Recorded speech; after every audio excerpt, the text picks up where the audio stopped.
In this video, you will learn how to create 3D map in Excel with timeline, a very nice way of data visualization.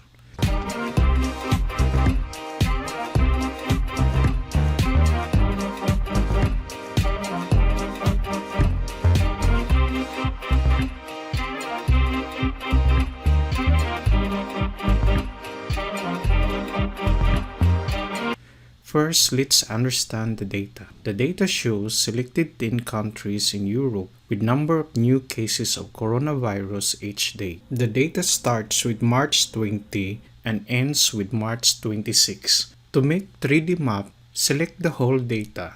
Go to Insert, then click the 3D map. Internet connection is needed to create 3D map. Based on your data, Excel 3D map will automatically focus on Europe area. As you can see, there are 10 small blue squares coincide with 10 countries on our data. The default chart is stacked column. The location part shows that the map is by country. It can be by region, city or zip code based on your data source. Clicking the map labels will show the names of the location. From the appearance, it is not clear which country has more coronavirus case. To solve that, go to height. There are two ways to add field in height.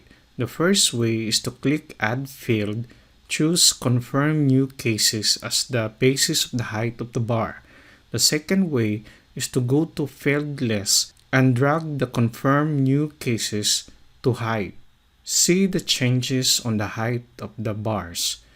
We have the option to remove the legend as well as the field list. The plus and minus signs will help in zooming in and zooming out the map, where the 4 arrows will help you in navigating the map. We can adjust the height of the bars by going to Layer Options.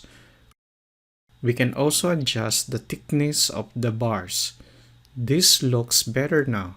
You can also use the computer mouse in dragging or navigating the map. Based on this map, Italy has the highest number of new cases, followed by Spain, Germany, and France. If you don't want that all bars are in blue colors, go to Category. Choose Country as your category. Now, each country is represented by different colors. To add timeline, go to Time. Then choose Report Date as basis for timeline. A timeline bar will appear below. The date and time bar will also appear above. If you bring this arrow to the very beginning, the bars will also decrease based on its starting values. You can scroll the timeline to see how bars will change its height from March 20 to March 26.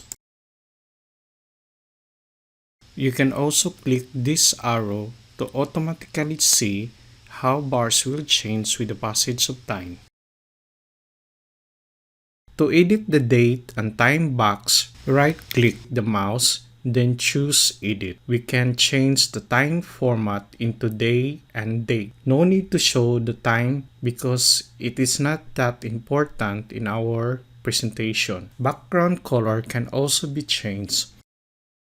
Once done, click Accept. The size of the box can also be adjusted. Run the timeline again and observe the 3D map. There are two ways to play the tour. One way is to click this arrow. The second way is to click Play Tour at the top right side. Here you are, your very nice looking 3D map with timeline. Click this arrow to go back. This 3D map is a great help in your presentation in classroom or in office meeting. Like, share, and comment. To know more about 3D map in Excel, click this end screen. Thanks for watching.